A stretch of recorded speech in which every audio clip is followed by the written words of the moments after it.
നമസ്കാരം. ഞാൻ ലക്ഷ്മി കാണത്ത്.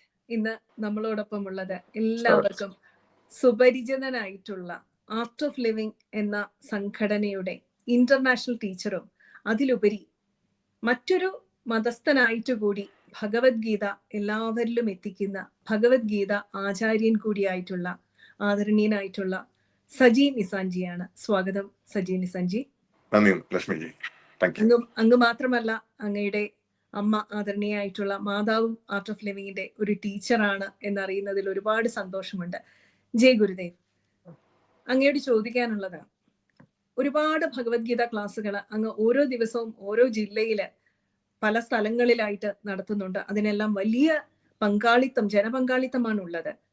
സാധാരണക്കാർക്ക് മനസ്സിലാകുന്ന രീതിയിൽ ഭഗവത്ഗീതയിലെ കർമ്മ സിദ്ധാന്തം, കർമ്മ തിയറി ഒന്ന് വിവരിക്കാമോ?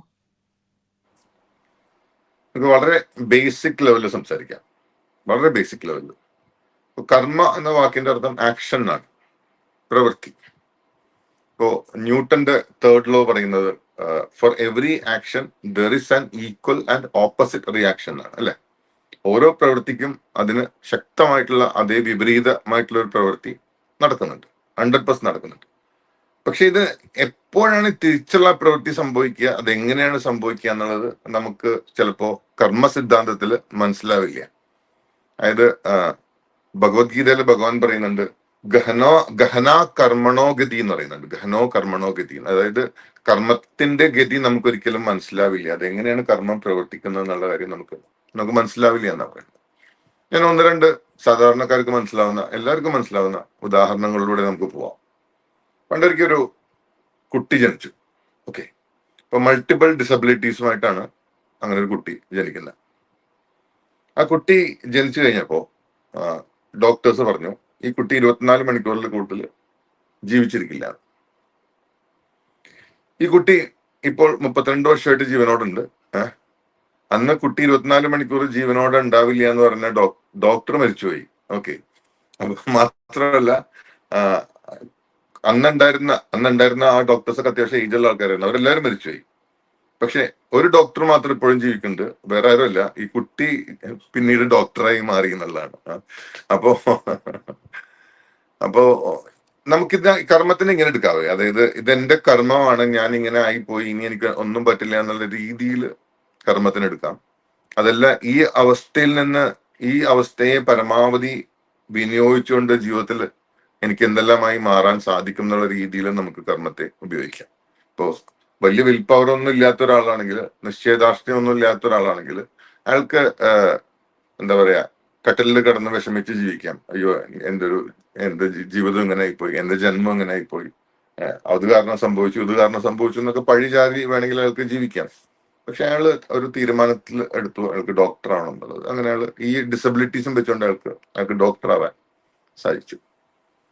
നമ്മൾ എങ്ങനെയാണ് ഈ കർമ്മം വർക്ക് ചെയ്യണത് എന്നുള്ളതിനെ കുറിച്ച് നമുക്ക് കാര്യമായിട്ടൊന്നും മനസ്സിലാവില്ലെങ്കിലും ഒരു ആക്ഷൻ, ഒരു റിയാക്ഷൻ ഉണ്ട്. അതായത് സേ ഫോർ എക്സാമ്പിൾ, ഒരു ചെറിയ ഉദാഹരണം പറയുകയാണെങ്കിൽ, നമ്മൾ ഇപ്പോ ഒരു മുൻകോപി ആയിട്ടുള്ള ഒരാളാണ്. എനിക്ക് ഒരു ഉദാഹരണമായിട്ട് പറയണം കേട്ടോ. ഒരു മുൻകോപി ആയിട്ടുള്ള ഒരാള്, എപ്പോഴും ദേഷ്യപ്പെടുന്ന ഒരാള്. അപ്പൊ എപ്പോഴും ദേഷ്യപ്പെടുക എന്ന് പറഞ്ഞാൽ തന്നെ അതിന്റെ അർത്ഥം എന്താ? ക്ഷമ കുറഞ്ഞ ഒരാളാണെന്നുള്ള അതിന്റെ അർത്ഥം, അല്ലേ? ശരിയല്ലേ? അപ്പൊ എപ്പോഴും പെട്ടെന്ന് ദേഷ്യം വരിക, പെട്ടെന്ന് ദേഷ്യപ്പെടുന്ന ഒരാൾ. അപ്പൊ അങ്ങനെയുള്ള ഒരു വ്യക്തി അടുത്ത ജന്മം പരമദാരിദ്ര്യത്തില് ജനിക്കും, പരമദാരിദ്ര്യത്തിൽ ജീവിക്കും എന്ന് പറയുന്നത്. അതായത് ദാരിദ്ര്യം നമ്മളെ ക്ഷമ പഠിപ്പിക്കും എന്ന് പറയണത്.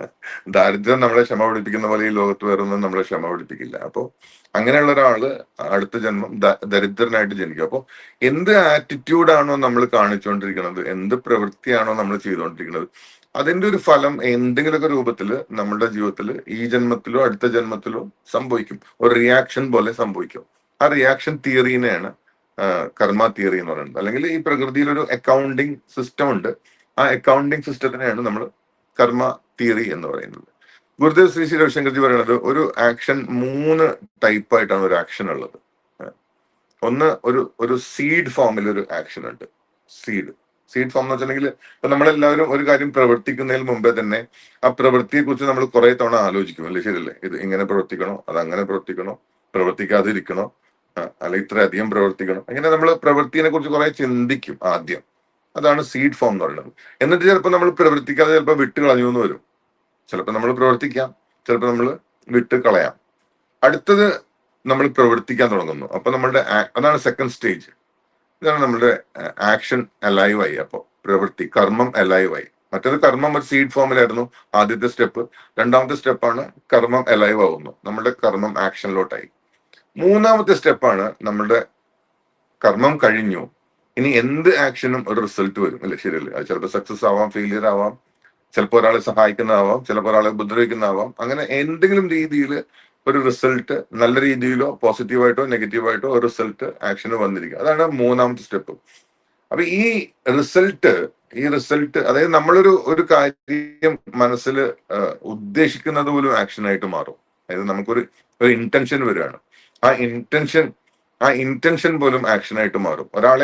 ഒരാളെ ഉപദ്രവിക്കണം എന്ന രീതിയിലായിരിക്കും ഇപ്പോ ഒരു കള്ളൻ കത്തിയെടുക്കുന്നെങ്കിൽ ഒരാളെ സഹായിക്കണം എന്നുള്ള രീതിയിലാണ് ഒരു ഡോക്ടർ കത്തിയെടുക്കുക, അല്ലെ? ശരിയല്ലേ? ഇപ്പൊ കാഴ്ചയിൽ രണ്ടും കത്തിയെടുക്കുന്ന പ്രവൃത്തിയാണെങ്കിലും ഈ രണ്ട് കത്തിയെടുക്കുന്ന പ്രവൃത്തിയുടെ പിന്നിലുള്ള ഉദ്ദേശം ഒന്ന് രക്ഷിക്കുക എന്നുള്ളതും ഒന്ന് ശിക്ഷിക്കുക എന്നുള്ളതും. അപ്പോ ഞാൻ പറഞ്ഞത് കർമ്മ തിയറി അനുസരിച്ചിട്ട് കത്തിയെടുക്കുന്നതിലല്ല കർമ്മ വരുന്നത്, അതിന്റെ ഉദ്ദേശത്തിലാണ് കർമ്മ വരുന്നത്. ഞാൻ പറഞ്ഞ മനസ്സിലാവുണ്ടല്ലോ, അല്ലെ? നമ്മളുടെ പ്രവൃത്തിക്ക് പിന്നിലുള്ള ഉദ്ദേശം എന്താണോ അതിനനുസരിച്ചിട്ടാണ് നമ്മളുടെ ഉള്ളിലുള്ള കർമ്മ വർക്ക് ചെയ്യണത്. അങ്ങനെയാണ്. ഓക്കെ. പിന്നെ നമുക്കറിയാം 3 രീതിയിലാണ് കർമ്മം വരുന്നത്. 1 പ്രാരബ്ധ കർമ്മ, 2 സഞ്ചിത കർമ്മ, 3 ആഗമ കർമ്മ. ഇപ്പൊ പ്രാരബ്ധ കർമ്മ എന്ന് പറയുന്നത് വർഷങ്ങളായിട്ട് നമ്മൾ ഈ ഭൂമിയിൽ പല പല ശരീരങ്ങളിലൂടെ ജീവിക്കുന്ന ആൾക്കാരാണെന്ന് പറയുന്നത്. അതായത് നമ്മുടെ മനസ്സിന് മരണമില്ല, നമ്മുടെ ആത്മാവിന് മരണമില്ലാത്ത പോലെ തന്നെ നമ്മുടെ മനസ്സിന് മരണമില്ല. ആ energy is neither created nor destroyed. Energy can only be transformed into one form to another form. അപ്പൊ നമ്മൾ തന്നെ എനർജി ഓരോ ശരീരത്തിലേക്ക് ഇങ്ങനെ ട്രാൻസ്ഫർ ചെയ്ത് വന്നുകൊണ്ടിരിക്കുന്ന ആളുകളാണ് നമ്മൾ. അപ്പോ പല ശരീരങ്ങളിലൂടെ ട്രാൻസ്ഫർ ചെയ്താണ് ഇപ്പൊ നമ്മൾ ഈ ശരീരത്തിലേക്ക് എത്തിയിരിക്കുന്നത്. അങ്ങനെ ഓരോ ശരീരത്തിലേക്കും ട്രാൻസ്ഫർ ചെയ്യപ്പെടുമ്പോൾ ആ ജീവിതത്തിൻ്റെതായിട്ടുള്ള ഇംപ്രഷൻസ്, ആ പ്രവൃത്തി ചെയ്തതിൻ്റെതായിട്ടുള്ള ഇംപ്രഷൻസ്, മലയാളത്തിൽ അടയാളം എന്ന് പറയാം, നമ്മൾ സംസ്കൃതത്തിൽ വാസന എന്ന് പറയും. അപ്പൊ ഇത് നമ്മളുടെ മനസ്സിൽ പതിയുന്നുണ്ട്. ഇതെല്ലാമാണ് പിന്നീട് എന്തായി മാറുന്നത്? സഞ്ചിത കർമ്മം ആയി മാറുന്നത്. പ്രാരബ്ധ കർമ്മമായിട്ട് മാറുന്നത്. കുറെ കാലത്തെ കർമ്മമാണ് പ്രാരബ്ധ കർമ്മമായിട്ട് മാറുന്നത്. അതിൽ ഒരു ജന്മം എടുക്കുമ്പോൾ ഈ പ്രാരബ്ധ കർമ്മയിൽ നിന്ന് ഒരു ഭാഗവും എടുത്തിട്ട് നമ്മൾ വരുന്നു. നമ്മൾ തമാശക്ക് പറയാറുണ്ട്, ഒരുപാട് കർമ്മത്തിൽ നിന്ന് നമ്മൾ ചെറിയൊരു ഭാഗം സഞ്ചിയിലാക്കി കൊണ്ടുവരുന്നതിനെയാണ് സഞ്ചിത കർമ്മം എന്ന് പറയാറുണ്ട്. അപ്പൊ അങ്ങനെ ചെറിയ ഭാഗം എടുത്തിട്ട് വരുന്നതാണ് നമ്മൾ സഞ്ചിത കർമ്മം. ഓക്കെ. പിന്നീട് അതും ഈ ജന്മത്തിൽ ഉണ്ടാവുന്നതും കൂടി കൂട്ടിയിട്ട് അടുത്ത ജന്മത്തിലേക്ക് ട്രാൻസ്ഫർ ചെയ്തു പോകുന്നതിനാണ് നമ്മൾ ആഗമ കർമ്മം എന്ന് പറയുന്നത്. അപ്പൊ നമുക്ക് വളരെ സാധാരണക്കാരന് മനസ്സിലാവുന്ന രീതിയിൽ പറയാം. ഇപ്പോ എനിക്ക് ചായ കുടിക്കുന്നു എന്നുള്ളൊരു ശീലമുണ്ട്. അതൊരു കർമ്മത്തിന്റെ ഭാഗമായിട്ട് സംഭവിച്ചിരിക്കുകയാണ്. എപ്പോഴൊക്കെയോ ഞാൻ ചെയ്ത് ആ ഒരു ക്യാരക്ടർ, ആ ഒരു ശീലം എനിക്ക് വന്നു കഴിഞ്ഞു. അപ്പോ ഈ കർമ്മം എന്ന് പറയുന്നത് ഗുരുദേവ് ശ്രീ ശിവശങ്കർജി വളരെ സിമ്പിൾ ആയിട്ട് പറയുന്നത്, എങ്ങനെയാണ് കർമ്മത്തെ നമുക്ക് ഇല്ലാണ്ടാക്കാൻ പറ്റുക എന്ന് പറയുന്നത്, ഒരു വിത്തിനെ നമ്മൾ റോസ്റ്റ് ചെയ്യണത് പോലെയാണെന്ന് പറയുന്നത്. അപ്പോൾ അടുപ്പിലിട്ടിട്ട് നമ്മളൊരു വിത്തിനെ റോസ്റ്റ് ചെയ്തിട്ടുണ്ടെങ്കിൽ ആ വിത്തിന് പിന്നെ ജീവൻ ഉണ്ടാവില്ല, ആ വിത്ത് പിന്നെ വളരില്ല. അതുപോലെയാണ് നമുക്ക് കർമ്മത്തെ ഇല്ലാണ്ടാക്കാൻ പറ്റുന്നത്. അപ്പോൾ കാപ്പി എന്നൊരു ശീലം, അതൊരു കർമ്മമാണ്. രാവിലെ എണീറ്റ കോഫി കുടിക്കുക എന്നുള്ള ശീലം. അപ്പോ നമ്മളുടെ സഞ്ചിത കർമ്മപ്രകാരം ഇന്ന് മുതൽ ഞാൻ കോഫി കുടിക്കണില്ല എന്നൊരു തീരുമാനം എടുത്തു കഴിഞ്ഞാൽ അതിനെ ഞാൻ റോസ്റ്റ് ചെയ്തു, അതില്ലാണ്ടായി. പക്ഷെ ഈ കോഫി കുടിക്കുന്ന ശീലം കാലങ്ങളായിട്ട് ഞാൻ കൊണ്ടുനടക്കുന്ന ഒരു ശീലമാണെങ്കിൽ അത് എന്നെ സംബന്ധിച്ചിടത്തോളം അത് ഇനിയും തുടരുന്ന ഒരു വലിയ ശീലമാണ്.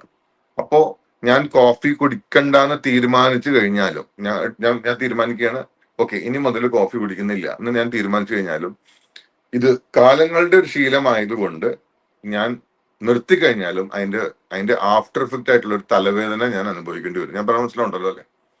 അപ്പൊ ആഫ്റ്റർ എഫക്റ്റ് ആയിട്ടുള്ള ഒരു തലവേദന, ഒരു 3 ദിവസം 4 ദിവസം 5 ദിവസം കുറെ ദിവസം ഞാൻ തലവേദന അനുഭവിക്കേണ്ടി വരും. അപ്പൊ ഈ തലവേദന സഹിക്കാൻ വയ്യാതെ വേണമെങ്കിൽ എനിക്ക് വീണ്ടും കോഫി കൂടി തുടങ്ങാം. പക്ഷെ അപ്പൊ എന്ത് സംഭവിക്കും? അപ്പൊ എനിക്ക് ഒരിക്കലും ഈ കർമ്മയിൽ നിന്ന് മോചനം ഉണ്ടാവില്ല. വീണ്ടും ഞാൻ ആ കർമ്മയുടെ ഭാഗമായിട്ട് മാറും. ഇങ്ങനെയാണ് നമ്മൾ വീണ്ടും ആ കർമ്മയിൽ നിന്ന് മോചനം ഇല്ലാണ്ട് ആ സൈക്കിളിന്റെ ഭാഗമായിട്ട് നമ്മൾ മാറുന്നത്.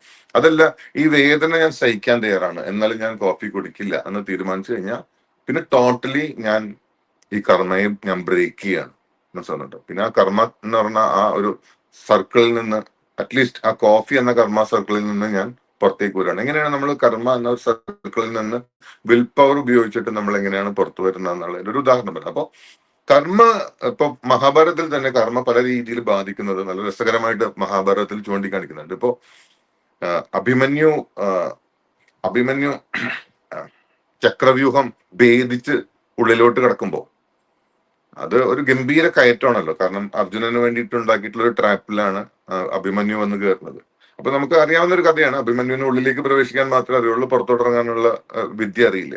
അപ്പൊ അഭിമന്യുവിനെ അവസാനം എല്ലാവരും കൂടി വട്ടം കൂടി നിന്ന് ആക്രമിക്കുകയാണ്. അപ്പൊ ആ കൂട്ടത്തിൽ ദ്രോണരുണ്ട്, ആ കൂട്ടത്തിൽ ഭീഷ്മരുണ്ട്, ആ കൂട്ടത്തിൽ കർണനുണ്ട്, എല്ലാവരും ഉണ്ട്. അപ്പൊ ഇവരെല്ലാവരും വട്ടം കൂടി നിൽക്കുമ്പോൾ ദുര്യോധനുണ്ട്, ദുശാസനുണ്ട്, എല്ലാവരും ഉണ്ട്. അപ്പൊ ഇവരെല്ലാവരും കൂടി വട്ടം നിന്ന് ആക്രമിക്കുമ്പോ ഭീഷ്മരില്ല എന്നാണ്, ദുര്യോധനാണുള്ളത്, ഭീഷ്മരില്ല, സോറി. അപ്പൊ ദുര്യോധനുണ്ട്, ദുശാസനുണ്ട്, കർണനുണ്ട്, ദ്രോണർ എന്തായാലും ഉണ്ട്, തീർച്ചയായിട്ടും ദ്രോണരുണ്ട്. അപ്പോ ഇവരെല്ലാവരും വട്ടം കൂടി നിന്ന് ആക്രമിച്ചിട്ടും കൂടി പൊരുതി നിൽക്കുകയാണ് അഭിമന്യു. അതിശക്തമായിട്ട് അഭിമന്യു പൊരുതി നിൽക്കുകയാണ്. അവസാനം അഭിമന്യുവിന് എല്ലാ ആയുധങ്ങളും നഷ്ടപ്പെട്ടിട്ട് അഭിമന്യു രഥത്തിന്റെ ചക്രം ഉപയോഗിച്ച് പോലും പൊരുതുകയാണ്. എന്നിട്ട് പോലും പുറകിൽ നിന്ന് കുത്തിയിട്ടാണ് അഭിമന്യുവിനെ നിലത്ത് വീഴ്ത്തുന്നത്. അങ്ങനെ നിലത്ത് വീഴ്ത്തി മരിക്കാൻ തുടങ്ങുന്ന അഭിമന്യു വെള്ളം ചോദിക്കുന്ന ഒരു രംഗമുണ്ട് മഹാഭാരതത്തിൽ. അത് ഭയങ്കര രസകരമായിട്ടുള്ള രംഗമാണ്. ഈ വെള്ളം ചോദിക്കുന്ന അഭിമന്യു കാണുന്നുണ്ട് കർണന്റെ തൊട്ടടുത്ത് ഒരു ചെറിയ കുഴിയിൽ വെള്ളം. അപ്പൊ വേണമെങ്കിൽ കർണൻ എന്ന് പറയുന്നത് ഭയങ്കര ദാനശീലം എന്ന് പേര് കേട്ടിട്ടുള്ള മനുഷ്യനാണ്. കർണന്റെ പോരാട്ട വീര്യം പോലെ തന്നെ അദ്ദേഹത്തിന്റെ ക്യാരക്ടറിനെ കുറിച്ച് ആൾക്കാർ വാഴ്ത്തിപ്പാടുന്ന ഒരാളാണ് കർണൻ. പക്ഷെ അങ്ങനെയുള്ള ഒരു കർണൻ പോലും ആ തൊട്ടടുത്ത ആ കുഴിയിലുള്ള വെള്ളം എടുത്ത് കൊടുക്കാൻ ഒരു മനസ്സ് കാണിക്കുന്നില്ല അഭിമന്യുവിന്. കാരണം എന്താ വെച്ചിട്ടുണ്ടെങ്കിൽ അത് ദുര്യോധനെ പിണക്കുന്ന ഒരു അവസ്ഥയാവുമല്ലോ എന്നുള്ള കാരണം കർണനെ സംബന്ധിച്ചിടത്തോളം ഏറ്റവും കൂടുതൽ കടപ്പാട് ഈ ലോകത്ത് ദുര്യോധനോട് മാത്രമാണ്. അപ്പൊ ദുര്യോധനെ പിണക്കുന്ന ഒരു കാര്യവും കർണൻ ചെയ്യില്ല. അപ്പൊ മരിക്കാൻ പോകുന്ന ഒരു വ്യക്തിക്ക് പോലും വെള്ളം കൊടുക്കാനായിട്ട് ഇത്രയും ദാനശീലനായിട്ടുള്ള അത്ര അധികം അറിയപ്പെടുന്ന ഒരാൾ തയ്യാറാവുന്നില്ല. അങ്ങനെയാണ് വെള്ളം കിട്ടാതെ മരിക്കുകയാണ് ശരിക്കും പറഞ്ഞിട്ടുണ്ടെങ്കിൽ അഭിമന്യു. ആ വെള്ളം കിട്ടാതെ മരിക്കുകയാണ്. അത്രയും ദയനീയമായ ഒരു മരണമാണ് ആ 19 വയസ്സുകാരന് സംഭവിക്കുന്നത്. അതും ചതിയിലൂടെ ഉണ്ടായിട്ടുള്ള ഒരു മരണം. അപ്പോ ഇത് കണ്ടു നിന്നു, നോക്കി നിന്നു, ഒരു സഹായം പോലും ചെയ്യാതെ നോക്കി നിന്നു കർണൻ. അതും വെള്ളം തൊട്ടടുത്തുണ്ടായിട്ട് പോലും. പിന്നീട് ഇതാണ് ഈ കർമ്മ തിയറി എന്ന് പറയുന്നത്. പിന്നീട് ഇതേ കുഴിയിലാണ് അത്രേ കർണന്റെ രഥം സ്റ്റക്കാവുന്നത്, പൂണ്ടുപോകുന്നത്. എന്നിട്ട് ആ രഥം പുറത്തോട്ട് എടുക്കാൻ വേണ്ടിയിട്ട് കർണൻ ഇറങ്ങുമ്പോഴാണ് കർണനെ അമ്പ് ചെയ്ത് കൊല്ലുന്നത്. അപ്പോ പറഞ്ഞു വരുന്നത്, നമ്മള് കുഴിക്കുന്ന കുഴിയിൽ നമ്മൾ വീഴും എന്ന് നമ്മളെപ്പോഴും പറയാറുണ്ടല്ലോ, ശരിയല്ലേ? അത് എക്സാക്ട്ലി കൊടുത്താൽ കൊല്ലത്ത് കിട്ടും എന്നൊക്കെ നമ്മൾ പറയുന്ന പോലെ അത് എന്ത് ആക്ഷൻ നമ്മൾ ചെയ്യുന്നതിനും ഞാൻ വിശ്വസിക്കുന്നു, ഭഗവത്ഗീത പറയുന്നതും നമ്മളുടെ ഉപനിഷത്തുകളും വേദങ്ങളും പറയുന്നതും, നമ്മളൊരാളെ സഹായിച്ചാൽ ചിലപ്പോൾ അയാൾ നമ്മളെ സഹായിച്ചെന്നില്ല, പക്ഷെ എവിടെ നിന്നെങ്കിലും നമുക്കൊരു സഹായം തിരിച്ച് ഏതെങ്കിലും രൂപത്തിൽ കിട്ടിയിരിക്കും. നമ്മളൊരാളെ ഉപദ്രവിച്ചിട്ടുണ്ടെങ്കിൽ ചിലപ്പോൾ അയാൾക്ക് നമ്മളെ ഉപദ്രവിക്കാനുള്ള ത്രാണി ഉണ്ടാവില്ല, ശക്തി ഉണ്ടാവില്ല. പക്ഷെ വേറെ ഏതെങ്കിലും വഴിക്ക് അതിലും ശക്തമായിട്ടുള്ള ഒരു ഉപദ്രവം നമ്മൾ നേരിട്ടേ പറ്റുമോ. അപ്പോൾ എന്തൊരു ആക്ഷനും നമ്മൾ അതിൻ്റെതായിട്ടുള്ള ഒരു ഭവിഷ്യത്ത്, അതിന്റെ ഒരു ഫലം നമ്മൾ അനുഭവിക്കും. ഞാൻ എൻ്റെ ഈ ഭഗവത്ഗീത ക്ലാസ്സുകളിൽ കർമ്മ തിയറി വളരെ സിമ്പിളായിട്ട്, സാധാരണ കുട്ടികളൊക്കെ വന്നിരിപ്പുണ്ടാവും, അപ്പൊ കുട്ടികൾക്കും കൂടി മനസ്സിലാവുന്ന രീതിയിൽ ഞാൻ എപ്പോഴും പറയുന്ന ഒരു ഉദാഹരണം. അപ്പോൾ ഞാൻ ഇന്ന് രാത്രി ഒരു ഡിന്നർ പാർട്ടിക്ക് പോയി. അപ്പോൾ ഈ ഡിന്നർ പാർട്ടിക്ക് ഞാൻ എൻ്റെ ഭാര്യേനോട് പറയാതെയാണ് പോയെന്ന് എനിക്ക്, കൂട്ടുകാർ ഒത്തിട്ടുള്ള ഒരു പാർട്ടി. അപ്പൊ അവിടെ എല്ലാത്തരം ഭക്ഷണങ്ങളുണ്ട്, ഡെസേർട്ട് ഉണ്ട്, വൈൻ ഉണ്ട്, എല്ലാം ഉണ്ട്. അപ്പൊ ഞാൻ ഇതൊക്കെ വാരി വലിച്ച് കഴിച്ച് കുറെ വൈനും കഴിച്ചിട്ട് ഞാൻ വന്ന് കിടന്നുറങ്ങാണ്. അപ്പോ രാവിലെ എഴുന്നേൽക്കുമ്പോ ഞാനിത് എന്തൊക്കെയാ കഴിച്ചതെന്നോ ഈ പാർട്ടിക്ക് പോയ കാര്യം പോലും എനിക്ക് ഓർമ്മയില്ല. പക്ഷെ എനിക്ക് വയറിങ്ങനെ ബൊന്നിരിക്കണം. അപ്പൊ എന്റെ വയറെന്താണ് ഇങ്ങനെ നിറഞ്ഞിരിക്കണമെന്ന് എനിക്ക് മനസ്സിലാവുന്നില്ല. എനിക്കാണെങ്കിൽ വിശപ്പില്ല. അപ്പൊ വൈഫ് എന്നോട് ചോദിക്കണം, വരൂ ബ്രേക്ക്ഫാസ്റ്റ് കഴിക്കണ്ടേ? അപ്പൊ ഞാൻ പറയണല്ലേ, എനിക്ക് വിശപ്പില്ല. അപ്പൊ എന്താ നിങ്ങൾ വിശപ്പില്ലാതെ? നിങ്ങൾ ഇന്നലെ രാത്രി ഒന്നും കഴിച്ചില്ലല്ലോ. കാരണം വൈഫിന് അറിയില്ലല്ലോ ഞാൻ പോയതും കഴിച്ചു ഒന്നും, പുള്ളിക്കാരിക്കും അറിയില്ല, എനിക്കും ഓർമ്മയില്ല. അപ്പൊ എന്താണെന്നറിയില്ല, വിശക്കണില്ല. അപ്പൊ വൈഫ് പറയണ, എന്നാ 2 ഇഡ്ഡലിയെങ്കിലും കഴിക്കൂ. നിർബന്ധിച്ച് ഞാൻ 2 ഇഡ്ഡലി കഴിക്കാൻ.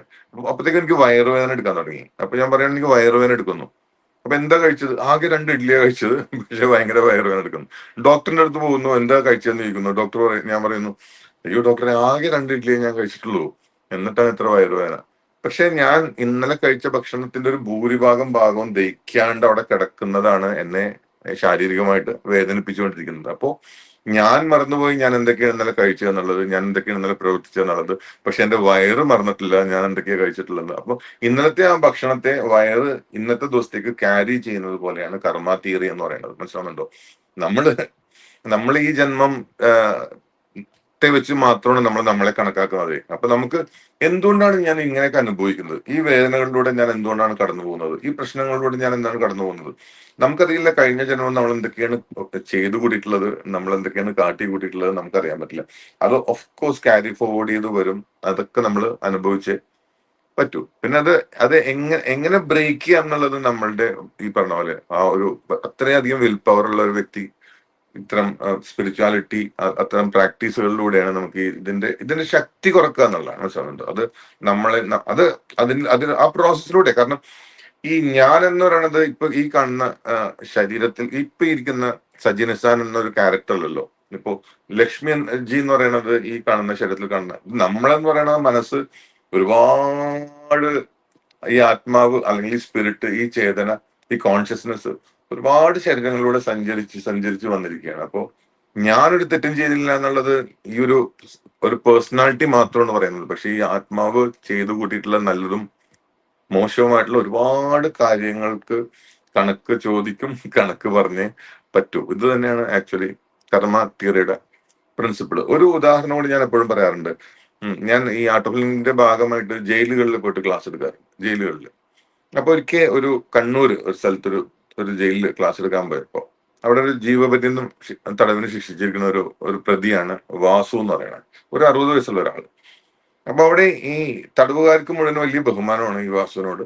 അത്രയധികം നല്ലോണം പെരുമാറുന്ന ഒരു സാത്വികനായിട്ടുള്ള ഒരു മനുഷ്യൻ. കാഴ്ചയിൽ എന്താ പറയാ, ഒരു സന്യാസിനെ പിടിച്ച് ജയിലിടുന്ന പോലത്തെ ഒരു അവസ്ഥയിലാണ് ഇയാൾ ജയിലിൽ കിടക്കുന്നത്. അത്രയധികം ഒരു യോഗീശ്വരൻ എന്നൊക്കെ പറയുന്ന ഒരാൾ, നമുക്ക് കാലോട്ട് വന്ദിക്കാൻ തോന്നുന്ന പോലത്തെ ഒരു രൂപവും പെരുമാറ്റവും സാന്നിധ്യവും, അയാളുടെ ഒരു ഓറ, ഒരു പ്രഭാവലയം തന്നെ ഒരു സന്യാസിയുടേതാണ്.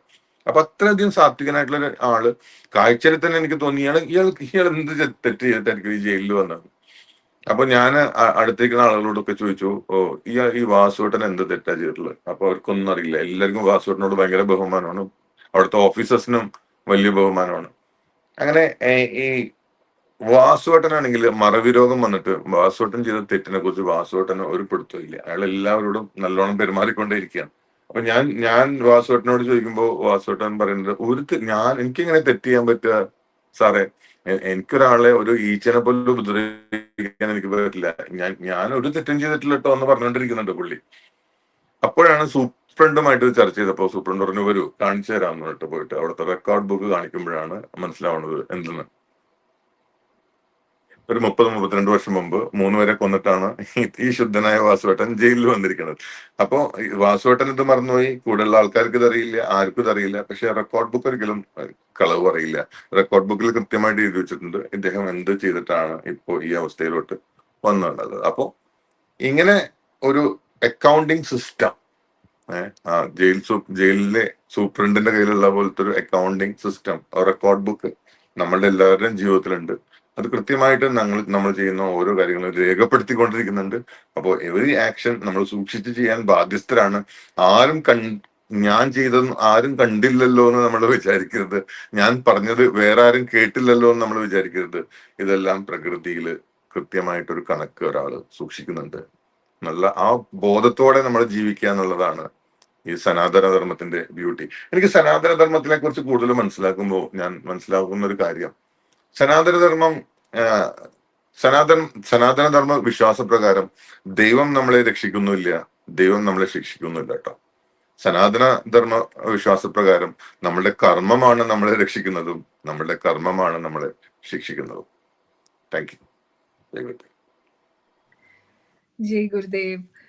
സജിജി, ഇതുവരെ കേട്ടിട്ടുള്ളതിൽ വെച്ചിട്ട് ഏറ്റവും ലളിതമായിട്ടും എനിക്ക് തോന്നുന്നു എല്ലാവരുടെയും മനസ്സിൽ പതിഞ്ഞു കിടക്കുന്നതുമായിട്ടുള്ള ഉദാഹരണ സഹിതമുള്ള ഒരു കർമ്മസിദ്ധാന്തമാണ് അങ്ങ് പറഞ്ഞത്. അതായത് കഴിഞ്ഞ ദിവസം കഴിച്ച ഭക്ഷണം എന്താണെന്ന് ഓർമ്മയില്ലാത്തൊരു വ്യക്തിക്ക് ദഹനക്കേട് അനുഭവിച്ച് അതിന് പുറത്തുകൂടി മറ്റ് ഭക്ഷണം കഴിച്ചിട്ട് അതിൻ്റെയാണ് എന്ന് കരുതുന്നത് പോലെ നമ്മൾ അറിയുന്നില്ല നമ്മൾ പൂർവ്വജന്മങ്ങളിൽ ചെയ്തിട്ടുള്ള കർമ്മങ്ങളുടെ ഫലമാണ് നമ്മൾ അനുഭവിക്കുന്നത് എന്ന്.